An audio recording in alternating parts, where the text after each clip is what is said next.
hora nós queremos humildemente adorar a Deus através do nosso louvor. E gostaríamos de convidar a todos que participassem conosco, cantando de todo o seu coração, porque Deus merece o nosso melhor. Eu gostaria que você curvasse a sua fronte e vamos fazer uma oração para Deus nessa hora. Poderoso Deus, nós chamamos tanto o Senhor, por isso nós estamos aqui nessa noite para render louvores ao Teu nome. Aceita, Senhor, o nosso louvor e a nossa gratidão a Ti por tudo que o Senhor tem feito em nossas vidas. Que a presença da Trindade seja constante conosco, Senhor. Nós pedimos em nome de Jesus. Amém. Conta uma história que aconteceu em outro país, talvez você já ouviu. Havia um prédio muito lindo e muito grande. E por algum motivo, numa mesma semana, 2 pessoas sofreram um suicídio naquele mesmo prédio. E ambas deixou uma carta. Normalmente as pessoas têm esse costume, né? Quando elas vão se matar, elas deixam ali uma cartinha. E uma colocou bem assim: me sinto tão sozinha. Há muitos anos eu fico trancada nesse apartamento. Não tenho ninguém para conversar, não conheço ninguém, os filhos já não vêm me visitar, não tenho ninguém para estar presente comigo. E cometeu o suicídio. Alguns dias adiante, um outro suicídio, no mesmo prédio. Coincidentemente, ao lado daquele apartamento em que a mulher havia cometido suicídio. E ela escreveu uma cartinha também. E ela repetiu quase as mesmas palavras que a sua vizinha havia dito. E no final ela colocou bem assim: ah, se ao menos eu tivesse alguém para conversar. Não sabendo ela que a sua vizinha tinha o mesmo assim. Hoje o mundo está ansioso. Hoje o mundo está carente da palavra de Deus. O mundo clama por Deus.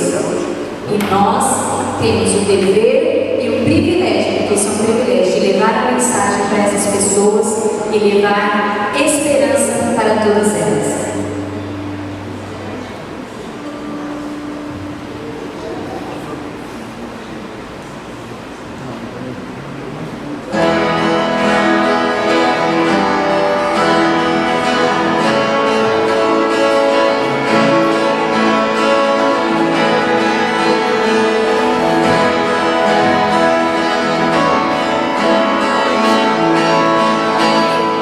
Só Deus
porque Ele desceu, viveu nessa terra, se fez carne e sofreu os mesmos problemas e as mesmas dificuldades que hoje eu e você sofremos. E nós louvamos a Deus porque Ele sabe tudo o que nós precisamos, tudo o que nós sentimos, porque Ele também viveu aqui nessa terra. O Senhor é conosco, e mesmo que nada do que nós cremos e do que nós fazemos aqui tenha sentido, escuta bem, mesmo que um dia chegue lá no final da história e o Senhor fale assim, estava tudo errado o que você creu, eu falo direto com as pessoas, ainda assim eu vou falar, foi muito bom, porque o que nós temos, o que nós vivemos aqui na casa do Senhor, aqui nessa terra, verdadeiramente é o melhor para nós. Cantemos agora a música Verbo, fala do Verbo que se fez presente, que viveu aqui entre nós, que é Jesus, nosso Salvador.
Deus nessa hora o quanto você é honrado pela misericórdia e o amor de Deus na sua vida. E aconteça o que acontecer, erga um louvor a Deus e declare que o nome dele é santo. Vamos nos colocar em pé para cantarmos esse hino.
gerações dos séculos e assim por diante. Estamos reunidos na sua casa de oração. Viemos aqui porque sentimos a necessidade de buscarmos mais a tua presença. Viemos aqui para aprender mais do teu amor, da tua bondade, do teu poder. Então pedimos a Deus que venha desenvolver a fé de cada um dos seus filhos aqui, porque sabemos que a fé é desenvolvida através de ouvir a tua palavra. Que tudo que for cantado e falado seja para a honra e para a glória do seu santo nome, Senhor. Quero responder às preces dos seus filhos que aqui viemos trazendo. Responda-as de acordo com a sua bondade, misericórdia e sabedoria infinita, Pai. Toma-nos em tuas mãos, nos salve a cada dia e queira nos mostrar a cada momento as suas grandezas. E eu te pedimos agradecido em nome de Jesus. Amém, Senhor. Gostaria que você abrisse a sua Bíblia nesse momento, no livro de Êxodo, capítulo 35. Êxodo 35.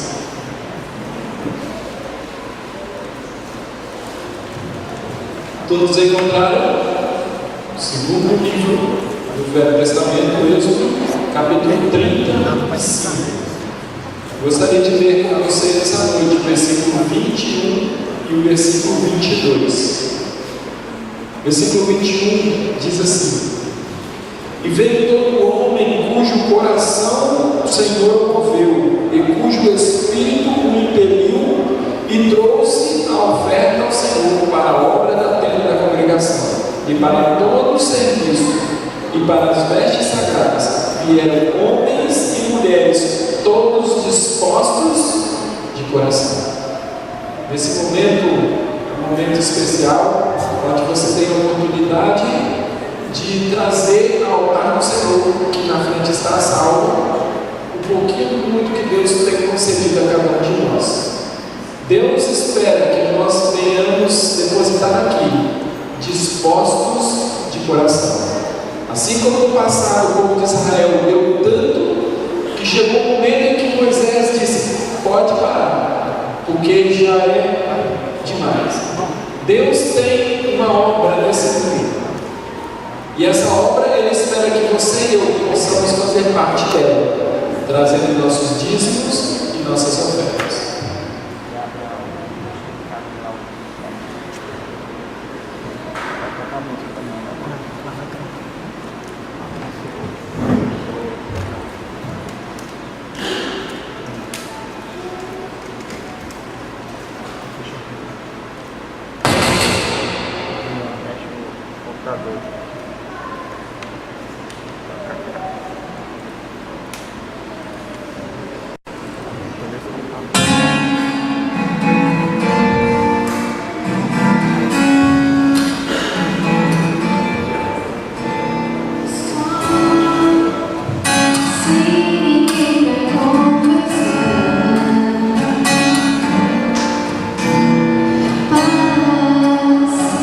Que existe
Convido você a criar os seus mãos para falarmos com o nosso Deus. Querido e eterno Pai, obrigado, Senhor, por esta noite estarmos na Tua Santa Casa de oração. Querido Pai, muito obrigado também, porque o Senhor nos dá a oportunidade de fazer parte da Tua obra aqui nessa terra de salvação das pessoas, pregando, falando a outras pessoas e também contribuindo com um pouco do muito que o Senhor tem nos concedido para que o Evangelho possa ser pregado a todo mundo. Eterno Deus, abençoe a cada um de nós para que sempre possamos ser liberais, Senhor, em dízimos e ofertas. Essas são as bênçãos que pedimos e agradecemos por Jesus. Amém. E nós vamos ouvir um pequeno vídeo sobre saúde e na sequência nós vamos ter a oportunidade de ouvir nosso querido irmão Wanderman, tá bom? Então vamos ouvir esse vídeo e na sequência o irmão Wanderman estará pregando.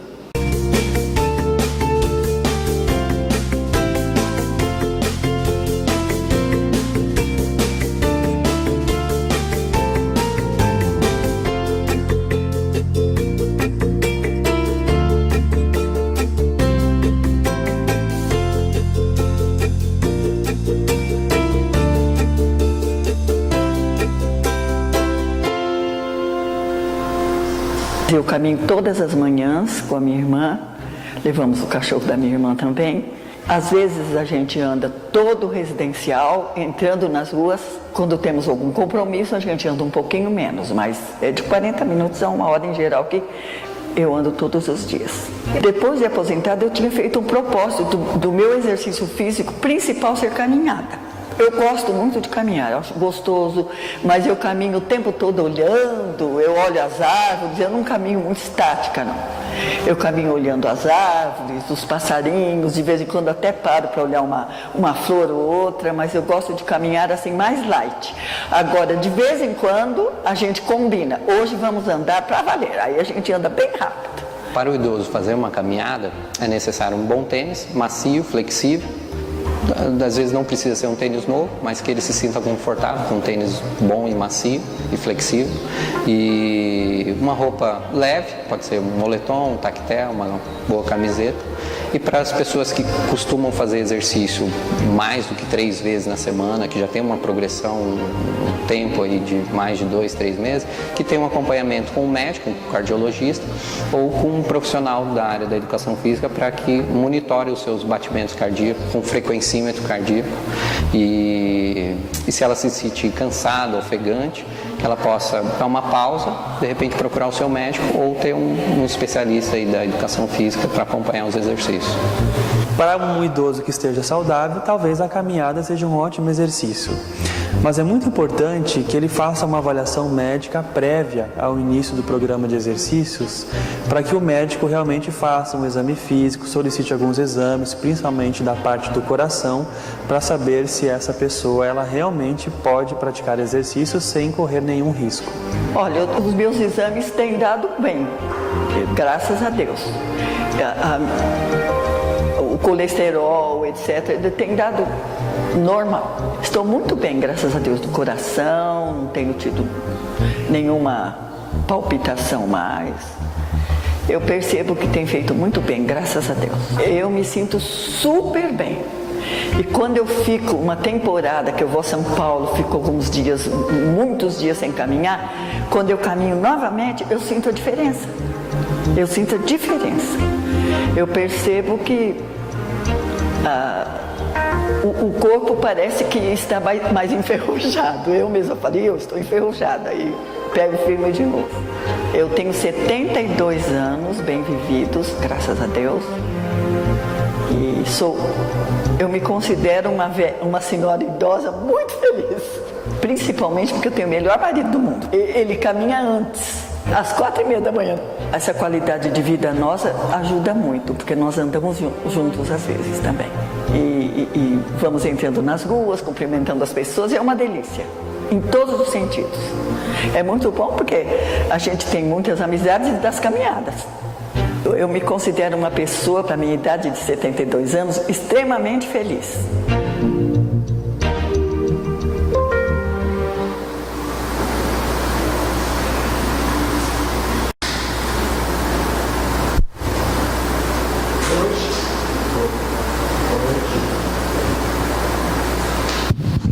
Agora sim.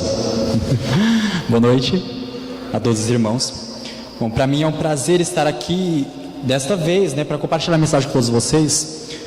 Eu considero de uma responsabilidade muito grande estar aqui na frente, né, nesse momento e nessa posição. Eu me lembro hoje da primeira vez que eu fui pregar, eu tinha 10 anos de idade. A minha mãe falou bem assim para mim: Wanderman, você vai pregar. Eu falei: não, mãe, eu não quero pregar. Aí ela falou assim: não, se você não vai pregar, você vai ficar de castigo, né? Eu falei: tudo bem, eu fico de castigo então, mas não adiantou muito, eu preguei do mesmo jeito, né? E eu lembro que era uma igreja não mais do que 20 membros, né? Uma igreja muito pequena, mas na hora me deu uma crise de, eu acho que de tão nervoso que eu fiquei, me deu uma crise de riso no meio do sermão, né? Então eu passei uma vergonha muito grande, mas enfim, hoje eu dou graças a Deus pela minha mãe, porque ela, mesmo que forçado, me ensinou a sempre participar das coisas da igreja e ter interesse pela obra do Senhor. Então, se hoje estou aqui é graças à minha mãe, né? E enfim, a mensagem que eu trouxe para vocês se encontra lá em Marcos capítulo 10. Mas antes disso eu gostaria de fazer uma oração com vocês. É só esperar e achar o capítulo, versículo Marcos 10, a partir do versículo 46, e aí a gente prossegue a mensagem.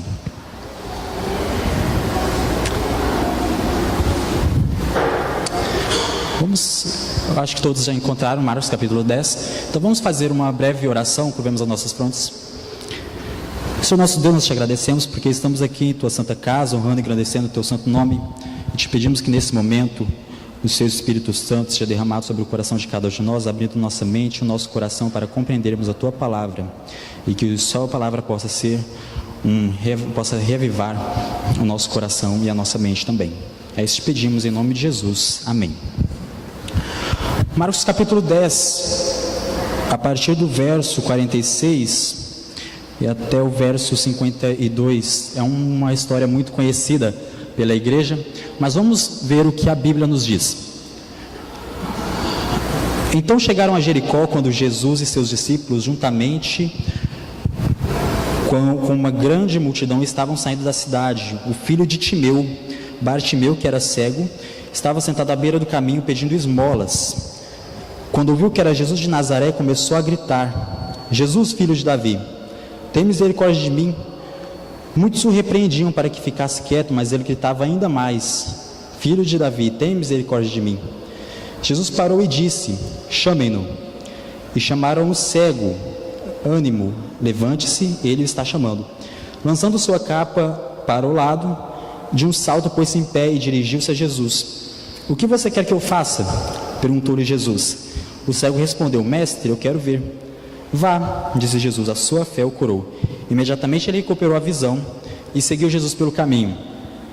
Eu acredito que todo mundo aqui está na igreja, pelo menos quando criança, já brincou aquela brincadeira tradicional da cabra cega, né? A cabra cega, ou então já colocar o rabo no burro, né? Enfim, por algum momento a gente já imaginou, tentou imaginar como é que é viver sem enxergar, né? E Bartimeu, mas entretanto Bartimeu vivia numa situação bem diferente, porque enquanto a gente fica alguns instantes sem enxergar, Bartimeu realmente não enxergava. Bartimeu era cego.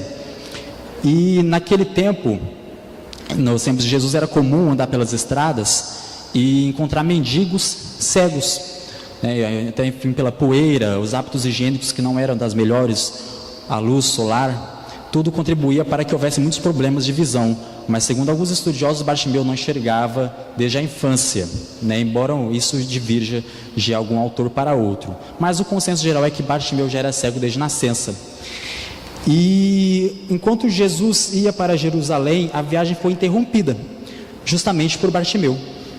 E ele clamava: Jesus, filho de Davi, tem misericórdia de mim, né? E isso incomodou a multidão de uma forma, né? Porque o pessoal começou a achar que ele era embaraçoso, né? Mas como esse homem gritando, a gente viajando, esse homem gritando. Jesus estava passando por Jericó, ele ia para Jerusalém. Essa história é exclusiva do livro de Marcos, né? E no livro de Marcos, esse é o último milagre que Jesus realiza antes da sua crucifixão, da sua morte. E indo para Jerusalém, nas cenas finais de Jesus, a viagem foi interrompida por Bartimeu e ele clama: Jesus, filho de Davi, tem misericórdia de mim. E a multidão tentou silenciar Bartimeu. Às vezes a gente se pergunta por que a multidão tentou silenciar Bartimeu, né? Será que era pelo título que Bartimeu estava oferecendo a Jesus, Jesus filho de Davi, né? Será que isso incomodou a multidão chamar Jesus de filho de Davi? Ou então será que eles não queriam que a viagem fosse interrompida e queria que Bartimeu ficasse quieto? Enfim, a gente não sabe. O que a gente sabe é que quanto mais a multidão tentava silenciar Bartimeu, mais ele clamava, pedindo a Deus que tivesse misericórdia dele. E enquanto a multidão tentava silenciar Bartimeu, Jesus não fez isso. Jesus parou. E lá no verso 49 que diz, Jesus parou e disse, chamem-no. Esse verso, embora breve, ele tem um significado muito grande. Jesus parou.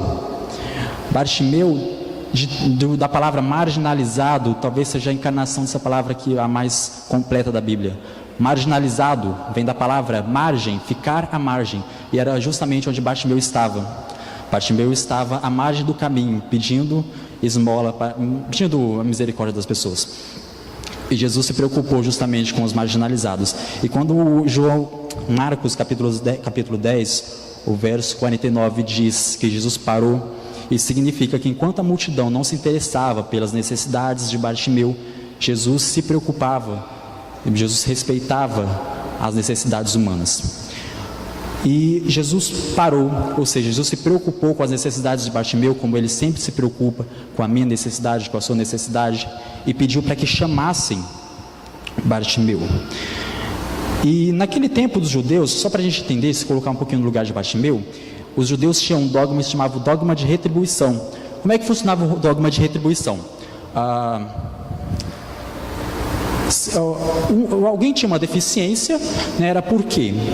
Porque ele pecou, ou então porque os pais dele pecaram, né? E aí Levíticos capítulo 21 vai dizer bem assim que o sacerdote ele não podia ter deficiência nenhuma, né? Mas por que o sacerdote não podia ter deficiência nenhuma? Não podia ser cego, não podia ser coxo, não podia ser coxo aleijado, acho que é a mesma coisa, mas ele não podia porque o sacerdote representava justamente o sacerdócio real, o sacerdócio eterno. Então, era uma tipificação do sacerdote celestial. Mas os judeus acabaram generalizando aquilo, então os fariseus mesmos desprezavam aqueles que tinham alguma deficiência e alguns até se vangloriavam quando jogavam pedras desses deficientes. E justamente pelo dogma de retribuição, que é, se essa pessoa está sofrendo é porque ele pecou ou porque os pais dele pecaram, faziam com que essas pessoas, os deficientes, se tornassem marginalizados. E existia até uma seita separatista, os judeus na época de Jesus chamavam os essênios, que viviam lá perto do mar Mediterrâneo. Eles acreditavam o seguinte: eles eram mais radicais que os próprios fariseus. Eles falavam, olha, os deficientes, eles não podem nem congregar com a gente, eles não podem nem viver perto da gente, vai ter que viver separado. Eles acreditavam até mesmo que no grande conflito entre o bem e o mal, quando tudo terminasse, existiam os filhos de Deus e os filhos de Satanás lutando um contra o outro, mas os deficientes não fariam parte dos filhos de Deus, ou seja, só sobrariam as hostes de Satanás para esses deficientes. Então a pessoa não podia ter deficiência nenhuma, a pessoa tinha de ser, aos olhos humanos, né, perfeita. Acontece que Jesus, ele se colocou acima de todas as regras que foram inventadas pelo homem, pelos essênios, pela interpretação errada que os fariseus fizeram no capítulo de Levíticos. E ele se preocupou, ele respeitou as necessidades de Bartimeu, a necessidade do homem. Eu penso às vezes que se Jesus fosse colocar uma etiqueta de preço, né, na gente, né, aquela pessoa que até então aos olhos humanos parece sem valor, quando a gente fosse colocar na maquininha, aquela maquininha que lê, aparece código no supermercado, o valor seria tão grande que o computador já ia dar eu não sei como é que funciona, né, os termos da informática, né, mas já ia pifar, de tão grande que seria o valor do ser humano, até mesmo aos olhos daqueles que a gente olha para alguém e fala, essa pessoa não deve ter valor nenhum, mas os nossos olhos não são os olhos de Deus. Amém por isso, né? Então Jesus sempre foi mestre em parar, né? Jesus parou, no meio da multidão, atendeu a necessidade de Bartimeu, mas Jesus também era mestre em atribuir valor àquelas pessoas que nós não atribuímos valor nenhum. Jesus foi mestre em parar até mesmo quando estava agonizando, mesmo na cruz. A gente sabe da história de que Jesus estava agonizando, todo o universo estava centrado naquele momento, naquela situação que Jesus estava sendo crucificado, mas ele esqueceu a sua dor, esqueceu tudo que estava passando e olhou para alguém que estava ao seu lado, olhou para o ladrão na cruz. E naquele momento Jesus transformou a cruz em um tanque batismal e disse: estarás comigo no paraíso. Jesus ele sempre foi mestre em atender as necessidades da pessoa, em decorrência das suas próprias necessidades. Agora, para mostrar a necessidade, Jesus para mostrar a necessidade para mostrar que há necessidade de nós nos preocuparmos com as pessoas, e a necessidade de que nós temos que ter de nos preocupar com aquelas pessoas que estão necessitando tanto de coisas físicas como de espirituais também. As necessidades humanas são de interesse divinos. E quando eu leio a história de Bartimeu, eu fico pensando que as coisas não mudaram muito, né? Aqui o relato nos diz que a população, o povo que seguia Jesus falava: olha, fica quieto, né? Tentavam silenciar Bartimeu. Eu acho que todo mundo aqui já deu azar de encontrar alguém desse tipo. Até mesmo os diretores de departamento vão saber, daqui da igreja vão saber do que eu estou falando. A gente tem algum projeto, alguma coisa para fazer, e aí vem alguém e fala para a gente: olha, isso não vai dar certo. Ou então fala assim: isso não funciona, né? Deixa isso para lá. Mesmo assim a gente faz. Aí quando a coisa está começando a vingar, quando a coisa dá certo, aí a pessoa fala: olha, bem que eu tinha comigo mesmo que isso ia valer. Olha, que bom que deu certo, parabéns para você, eu sabia que isso ia dar certo, né? Com a população, na situação de Bartimeu não foi diferente, né? Eles tentaram silenciar Bartimeu, aí falaram bem assim: olha, fica quieto, Bartimeu, para de falar, para de chamar Jesus, está incomodando. E aí Jesus fala bem assim: olha, traga o Bartimeu até aqui. Aí o que o povo diz? Bartimeu, tenha bom ânimo, ó, fica feliz porque o mestre está te chamando, né? A multidão que antes tentava silenciar Bartimeu agora está falando para Bartimeu ter ânimo. E olha só que interessante. E aí Bartimeu chega até Jesus e Jesus faz uma pergunta bem estranha para Bartimeu. Qual foi a pergunta que Jesus disse? É uma pergunta para responder. Qual foi a pergunta que Jesus fez? Tá, vamos começar a pensar aqui agora. O que queres que eu faça? Bartimeu, qual a deficiência que ele tinha? Era cego, né? Aí Jesus vai e pergunta: o que queres que eu faça? Não era óbvio, né, que Bartimeu era cego, estava clamando para que Jesus tivesse misericórdia dele. Aí Jesus vai falar bem assim: Bartimeu, o que queres que faça? O que queres que eu faça, Bartimeu? Então parece uma pergunta meio óbvia, né? E a gente pensa assim, como Bartimeu se sentiu, né? Bartimeu deve ter pensado: bom, ou esse Jesus não deve ser muito esperto, ou ele deve estar sendo muito sarcástico, né? Mas porque está me perguntando o que queres que eu... É óbvio que eu quero que eu seja curado da minha debilidade física. E além disso, não era só a debilidade física que afligia Bartimeu. Justamente pelo que a gente viu aqui, da marginalização dessa camada da sociedade, não era só a debilidade física, mas também o estigma da doença que afligia Bartimeu. Então, era mais do que óbvio que Bartimeu queria ser curado. Mas Bartimeu não ligou. E mesmo assim ele respondeu: Senhor, eu quero enxergar. E Jesus logo respondeu: tudo bem, a sua fé te curou. Então vai. E, aliás, a Bíblia nos diz que Bartimeu começou a seguir a Jesus a partir daquele momento. Mas aí, a história de Bartimeu aqui na Bíblia acaba aqui. Nós não temos mais nenhum relato de Bartimeu na Bíblia, né? Parece que o fim da história de Bartimeu acaba por aqui. E isso nos deixa algumas perguntas, e é isso que eu vou convidar vocês para pensar comigo agora, né? Bartimeu, crendo que ele sendo cego a vida toda, como que ele ficou, como que Bartimeu se sentiu depois que foi curado? Ou então, como que se nós não enxergássemos, vivêssemos em trevas a vida toda, como que nós ficaríamos depois que voltássemos a enxergar? Um artigo científico uma vez, de que eu li, respondeu justamente essa pergunta, né? O que acontece com uma pessoa que não viu a vida toda, que foi cego durante a vida toda, uma grande parte do tempo de sua vida, volta a enxergar? a gente pensa, né, bom, é óbvio, né? A pessoa fica alegre, a pessoa fica feliz, olha o mundo todo colorido, né? Aí a gente pensa naquela cena romântica, assim, da pessoa abrindo os olhos, né? Inclusive vai ter uns vídeos dos milagres de Jesus, que um de Jesus cura o cego, né? Aí até aparece aquela imagem, né? Aí o cego já vê o sol, né? Começa a ver as cores, tudo colorido, uma cena bem romântica, né? Mas o artigo justamente não falou isso. Ele falou bem assim, quando uma pessoa, ela volta a enxergar depois de muito tempo sem enxergar, o que acontece é que a pessoa passa, o primeiro sintoma é desorientação. A pessoa fica desorientada, ela fica tão desorientada que ela pode ocorrer até desmaios numa pessoa que volta a enxergar. E a pessoa, além de ficar desorientada, ela sente mal no estômago, ela sente enjoo, fica tonta, né? Então a experiência de voltar a enxergar para uma pessoa dessas não parece ser nada do que ela esperava. A experiência de voltar a enxergar é um pouquinho frustrante. Então, voltemos a Bartimeu. Vamos pensar na dificuldade de Bartimeu depois que ele voltou a enxergar. Bem, como sabemos, Bartimeu era mendigo, vivia à custa de pessoas, mas então ele volta a enxergar e começa a seguir Jesus.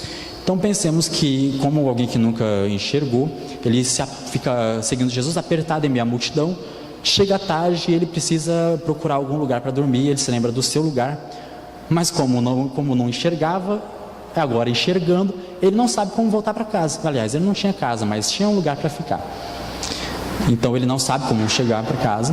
Então vamos pensar depois de uma semana que Bartimeu voltou a enxergar.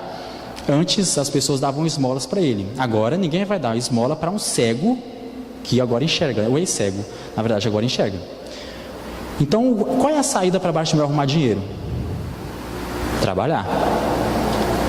Como é que ele vai trabalhar se ele já não enxergava? Então, o que ele aprendeu? Ele nunca aprendeu a trabalhar, nunca aprendeu a fazer nada. Então, como é que Bartimeu vai se tirar do seu sustento? Como é que Bartimeu vai ganhar dinheiro? As dificuldades começaram a surgir. E aí, então Bartimeu começa a refletir. Ele pensa justamente que a pergunta de Jesus começa a fazer sentido, né? Quando Jesus perguntou, o que queres que eu faça? Não era por apenas formalidade, mas é que tinha algo muito mais intrínseco nisso. Bartimeu agora não está nada bem. Por que Bartimeu não está bem? Porque agora ele vê, né? Então a história de Bartimeu é uma história muito bonita, é uma história de um milagre, mas ela se situa em um lugar estranho, que se a gente perceber, ela parece que fica bem na metade ali da história, quando Jesus está se dirigindo a Jerusalém para ser crucificado, nas cenas finais da história de Jesus. Mas isso tem algo muito mais, é aqui que eu e você entramos. Os personagens da Bíblia, eles são acima de tudo representativos, né? A Bíblia conta algumas histórias, né? A história de Bartimeu, a história de Jesus, a história de tantas pessoas, não é justamente para a gente saber da história, mas a Bíblia nos ensina que esses personagens são representativos, no sentido de que os personagens representam justamente a nós. Bartimeu, o que Marcos estava querendo dizer com essa história de Bartimeu? Que na verdade eu e você somos todos cegos. Existem os oceanos, a luz solar, ela chega quando ela vai iluminar, ela pode chegar até cerca de 100 metros debaixo d'água. Depois de 100 metros não há mais como enxergar. Essas são chamadas profundezas abissais. E nessas profundezas abissais tem alguns bichos, né, que convivem ali. Eles não enxergam, porque quando eles nascem, o sistema visual deles se atrofia e eles passam a enxergar. Então isso é para a vida toda. Então nós somos 2 vezes piores do que esses bichos. Por quê? Porque a gente já nasce cego, simbolicamente, e porque a gente vive na cegueira, né? O sentido disso é o seguinte, né, que justamente isso que Marcos está querendo dizer. Quando Bartimeu era cego fisicamente, nós somos cegos espirituais. Quando Jesus perguntou a Bartimeu, o que queres que eu faça? Jesus faz exatamente a mesma pergunta para cada um de nós. Eu vou falar uma coisa para vocês: ser cego não é tão ruim assim. Já ouviram aquela frase, a ignorância é a base da felicidade? Tem muita gente. Um homem traído, ele pode ser feliz? Pode. A questão é se ele sabe que está sendo traído, né? Então, às vezes a ignorância é a base final, às vezes a pessoa prefere nem saber de algumas coisas do que saber, e prefere viver na cegueira. E justamente nós às vezes preferimos ser cegos espirituais. Para nós é muito conveniente não ver as coisas como elas realmente são. É muito conveniente não ver as coisas como Deus quer que nós vejamos, ver a nós mesmos como nós realmente somos e ver as coisas como elas realmente são. Quando a gente começa a enxergar, a gente já começa a perceber as coisas como Deus quer que nós façamos, e não aquilo que a gente quer que seja feito. E a cegueira, quando a nossa cegueira é curada, nós começamos a ver aquilo que a gente não gosta. E lá em João, no capítulo 3, o verso 3 também, ele vai dizer para a gente que, em resposta, Jesus declarou: digo a verdade, ninguém pode ver o reino de Deus se não nascer de novo. Então, assim, ninguém pode ver o reino de Deus. Agora, o reino de Deus é numa situação geográfica? Não. Não é o reino de Deus não é uma coisa geográfica, mas o reino de Deus aqui, estado na Bíblia, é o meu relacionamento pessoal com o rei. Então é disso que a Bíblia está falando quando fala de o reino de Deus.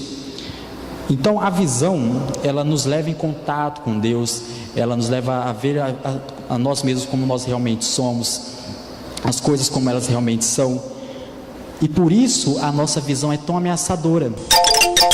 Porque agora a gente começa a enxergar a verdade. E no mesmo capítulo de João 3, lá no verso 19, ele vai falar que a luz veio ao mundo, mas os homens amaram as trevas e não a luz, porque as suas obras eram más.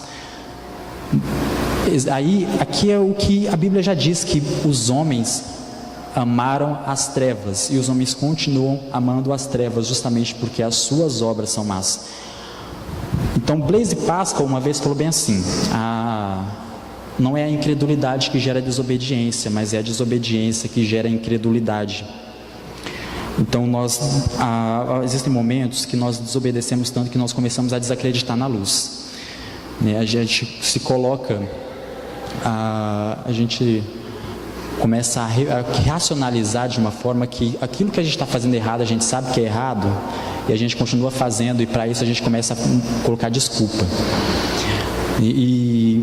Acontece que quando a gente entra em contato com a luz ela vai nos colocar diante dos nossos gostos, diante das nossas preferências, diante dos nossos hábitos, e ela vai mostrar justamente aquilo que aquela situação que a gente precisa mudar. A gente, seja no trabalho, seja na educação, seja na nossa família, seja de qualquer lugar. E por isso ver se torna uma situação tão ameaçadora para o cristão. Então o Cristo, ele nos pergunta continuamente: o que queres que eu faça? Então Cristo não impõe a sua vontade, ele primeiro pergunta. E essa pergunta não é estranha, a pergunta de Jesus não é estranha. A pergunta de Jesus é muito simples, mas a resposta da gente que pode ser complicada. Porque muitos não querem sentir os sintomas de voltar a enxergar, muitos não querem sentir tontura, muitos não querem sentir desorientação, não querem sentir enjoo, não querem sentir as coisas que acontecem quando nós começamos a ver o pecado como ele realmente é, um pecado que destrói o nosso corpo, destrói a nossa mente, o nosso caráter. Certa vez, eu morava em Ariquemes ainda, e eu já era da direção jovem, e certa vez a gente fez um programa na igreja, e um programa falando sobre a importância da verdade, de conhecer a verdade. E aí, do final do programa, o jovem procurou a gente, jovem da igreja, já há muito tempo na igreja, eu acho que a família dele já era, e começou a perguntar algumas coisas acerca das doutrinas da igreja adventista, não as doutrinas gerais, aquelas mais específicas, aquelas dúvidas que geralmente a gente tem, que o jovem tem também. E na primeira pergunta que ele fez, quando a gente respondeu, ele falou bem assim: tá, mas agora que eu sei que é errado, mas se eu continuar fazendo? A Bíblia fala, que a gente vai ser julgado pela luz que a gente recebe. Então, se você recebeu a luz, a partir do momento que você fizer de novo, você está errado. Tudo bem, então... Aí ele se despediu da gente, mas ele falou: peraí, vocês não tinham mais pergunta? Ele falou: não, realmente, eu tinha mais pergunta, mas eu estou com medo de perguntar, porque se eu souber que é errado, eu vou cair em condenação. Então eu prefiro nem saber. um cego espiritual, uma pessoa que não quer enxergar a luz. E lá muitos dizem que não querem ver. E lá em João capítulo 9, verso 39, Jesus se refere justamente a essas pessoas, quando ele fala bem assim, no verso 39 do capítulo 9, que eu vim a este mundo para julgamento, a fim de que os cegos vejam, e os que veem se tornem cegos. Aqui é meio antítese, né? Olha só, para que os cegos que somos nós, vejam, e aqueles que acham que veem, né, se tornem cegos. E como a nossa atitude, né, deve ser muito diferente, né? Porque aquele jovem estava dizendo era justamente, olha, porque Jesus estava perguntando, o que queres que eu faça? Aquele jovem respondeu, Senhor, tá bom do jeito que está. Eu estou cego, não estou vendo a verdade como ela é, mas tá bom desse jeito, vou ficar desse jeito mesmo. A nossa atitude deveria ser justamente a atitude de Bartimeu. Senhor, abra meus olhos, eu quero enxergar, vai ser ruim, eu vou começar a enxergar as coisas, eu vou começar a enxergar coisas que eu não quero, começar a perceber aquilo que eu não percebia, que eu não estou gostando, ainda assim eu vou querer enxergar, ainda assim eu vou querer ver a luz que o Senhor tem para mim. Essa deve ser a nossa resposta. E nós, quando a gente entra em contato com a luz, a gente experimenta a vida de modo diferente. Cristo se torna como a luz do sol, né? E a gente não acredita na luz do sol simplesmente porque a gente vê a luz do sol, mas porque através da luz do sol a gente começa a enxergar todas as outras coisas. E é justamente isso, nós acreditamos em Cristo, não só porque nós sabemos que Cristo existiu, mas porque através de Cristo nós conseguimos enxergar as coisas como elas realmente são e como elas deveriam ser. E segundo o capítulo 4, o verso 4 também, vai dizer pra gente: o Deus desta era cegou o entendimento dos descrentes, para que não vejam a luz do Evangelho da glória de Cristo, que é a imagem de Deus. Então aqui esse verso que Paulo está dizendo aqui é o seguinte: desde a queda o ser humano se tornou cego. Então todo mundo que nasceu, todo mundo que nasce e todo mundo que vai nascer já nasce cego. Então Satanás ele cega as pessoas de uma forma de que a gente não consegue enxergar a verdade, simplesmente como ela é. Então Deus aliás, faz o convite, faz a pergunta: o que quer que eu faça? Então cabe a nós que somos cegos reconhecer que somos cegos, né? O João 9,39 diz que aqueles que acham que veem são cegos. Então nós que reconhecemos que somos cegos devemos pedir para que Deus nos mostre a verdade, nos mostre a luz. Acontece que justamente o que Paulo vem dizer aqui na carta de Coríntios, que o Deus desta era cegou o entendimento dos descrentes, a gente vê que há uma inversão de valores no mundo que de uma forma como a gente nunca viu. Nem mesmo lá na Revolução Francesa, que a gente sabe, segundo o Espírito de Profecia, que foi o ápice da não moralidade, né? Mas a gente já está chegando perto. E há uma inversão de valores de uma forma que a gente fica até abismado quando a gente assiste TV, com algumas doutrinas que são pregadas pelo mundo, das quais o cristão sabe que não é correto.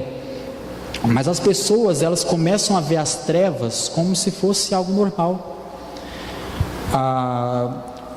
Um rapaz viveu na Índia por um tempo, e ele todo dia na frente da casa dele passava um cara que ele andava de bicicleta, mas o guidão dele era torto, então ele andava assim, né? Andava reto, mas precisava ficar assim para andar de bicicleta. Aí falou: não, vou fazer alguma coisa para esse cara, para ele, né? Aí ele foi, parou ele na rua, falou: com licença, eu posso arrumar sua bicicleta? Mas falou: não, a minha bicicleta não está estragada. Ele falou: está, o seu guidão está torto, eu vou arrumar. Beleza, ele pegou, arrumou, aí o cara começou a andar assim. Depois de 3 pedaladas o cara caiu, porque já estava tão acostumado a andar com o guidão torto da bicicleta, que quando arrumou o guidão, aí ele não estava acostumado. E justamente isso que acontece, as pessoas já vê. Aí inclusive ele usa um termo bem assim: a pessoa foi naturalizada na tortura, né? Então o que significa? A pessoa já está acostumada com algo torto, e é isso que está acontecendo com o mundo. O mundo já está naturalizado na tortura, se é que a gente pode dizer assim, naturalizado na tortura, né? De que forma? Pregando a imoralidade sexual, pregando a ideia sobre o casamento como não é da forma que Deus enxerga, já está naturalizado de uma forma que começa a enxergar tanta coisa de modo que desmoralizando aquilo tudo que o povo de Deus acredita. E a nossa visão espiritual, uma nova visão espiritual, a gente só consegue a partir de um novo nascimento. Cristo, ele nos oferece, ele não impõe, e a partir do momento que Cristo nos oferece, nós aceitamos aquilo que Cristo vai disponibilizar, que é a cura para a nossa cegueira espiritual, a gente começa a enxergar as coisas como elas realmente são. E o que realmente é verdade é que o pecado não é algo natural. E para nós terminarmos, o último verso é João capítulo 8, verso 32. Aliás, João 8, verso 12.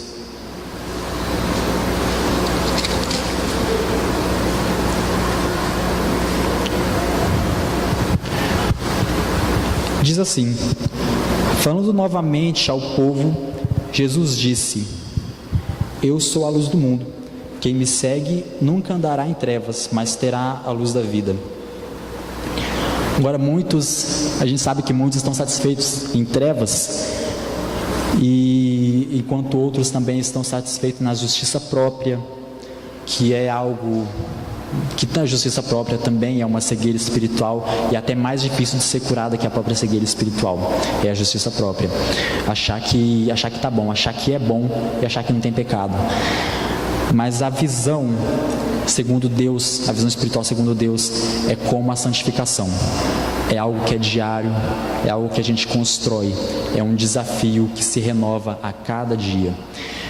E Jesus, ele pergunta: o que queres que eu faça para todos? E isso não é só uma vez. Jesus pergunta diariamente e a cada momento: o que queres que eu faça? E que o nosso desejo seja que Cristo abra os nossos olhos para que possamos chegar o pecado como realmente é, e que possamos sentir a misericórdia de Cristo como Salvador, e que também possamos aceitar Jesus como a luz que veio ao mundo, mas que antes de vir ao mundo ele possa chegar também em meu coração. Então, que nós possamos aceitar esse convite e esse oferecimento que Jesus nos concede. Vamos cantar agora, para finalizar, o hino Sou de Jesus, do CD Jovem 2006. E que possamos, assim que aceitarmos aquele Jesus, possamos tomar essa identidade de que somos realmente filhos de Deus.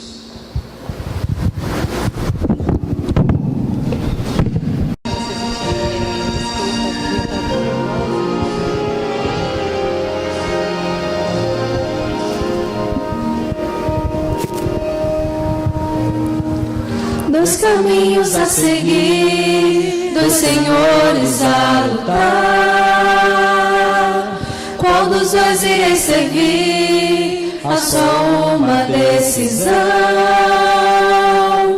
Quantas vezes procurei os prazeres deste mundo, encontrei mil motivos pra chorar.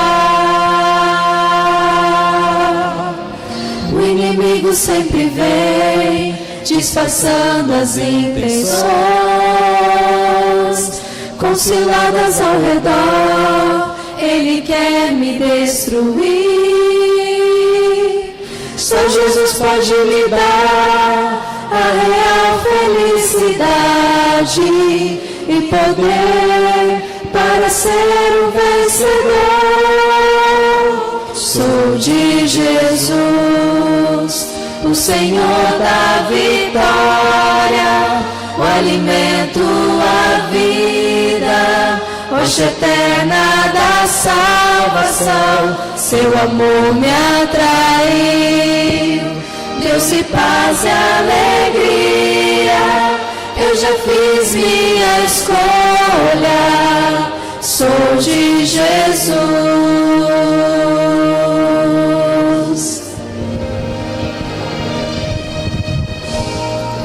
Decidi testemunhar, mesmo em forte provação,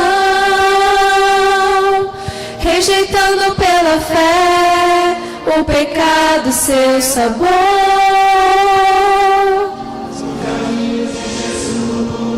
Estarei sempre seguro, e assim eu prossigo rumo ao céu. Sou de Jesus, o Senhor da vitória, o alimento, a vida, rocha eterna da salvação. Seu amor me atraiu, trouxe paz e alegria. Eu já fiz minha escolha, sou de Jesus. Mais do que qualquer outro tempo, o momento é de escolher, sem temer, sem hesitar. Eu escolho Jesus. Sou de Jesus, o Senhor da vitória, o alimento, a vida, rocha eterna da salvação. Seu amor me atraiu, trouxe paz e alegria. Eu já fiz minha escolha, sou de Jesus. Eu já fiz minha escolha,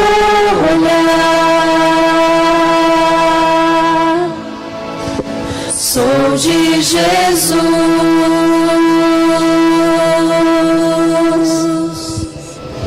Amém. Da forma como estamos, vamos fazer uma oração. Senhor nosso Deus, soberano Pai, nós mais uma vez te agradecemos pelo dom da vida, pela oportunidade que o Senhor nos dá de a cada momento, a cada dia, temos tempo para estudar a Tua Palavra. Nós, neste momento, nos humilhamos diante de Ti, para reconhecermos que nós somos cegos espirituais, nascemos cegos e nós vivemos em trevas. E por muitos momentos, nós às vezes preferimos não ver as coisas como realmente não estão e permanecer nas trevas. Mas neste momento te pedimos que pela sua misericórdia e através da tua pergunta, que o Senhor sempre faz a cada um de nós, nos perguntando o que queres que tu faça em nossa vida, te pedimos, ó Deus, que o Senhor abra os nossos olhos para que possamos chegar à tua luz, e que essa luz não possa, e ao aceitarmos que essa luz não possa apenas habitar conosco, mas que possamos reparti-la para aqueles que também estão em trevas espirituais. Te pedimos, ó Deus, o perdão dos nossos pecados.